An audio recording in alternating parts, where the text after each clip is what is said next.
Now, anyone who watches my vlogs probably would have seen from about a year ago one I did here in Rumford Place, which was the former HQ of Fraser, Trenholm and Co, which was the shell company really for the Confederacy in Liverpool. It was a cotton broking company, or cotton merchants, strategically very close to the cotton exchange, and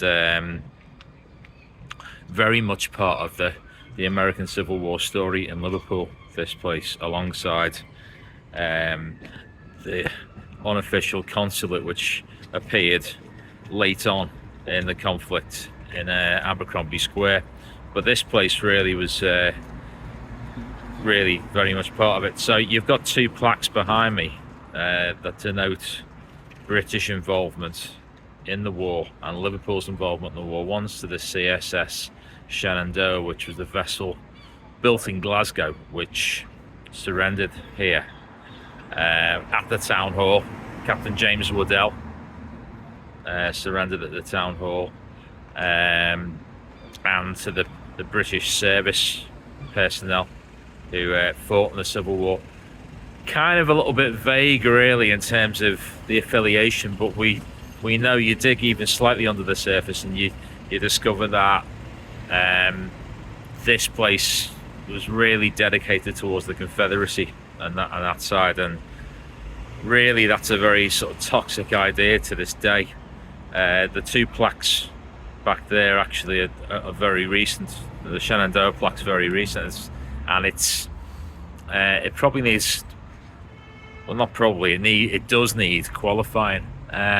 Just here you'll see is Bullock House, which takes its name from a guy called James Dunwoody Bullock, who was a Confederate commander, came over from the south. The actual future President Teddy Roosevelt's uncle, as it happens, but he was a staunch supporter of the South. He defected from the Union, a professional naval officer, came here, and alongside his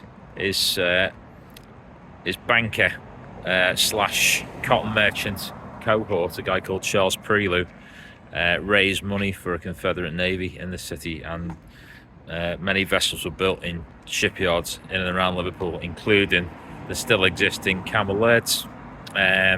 All of this material is featured in my book Water Street, for those of you who haven't read it, and in the forthcoming sequel, The Americans of Abercromby Square.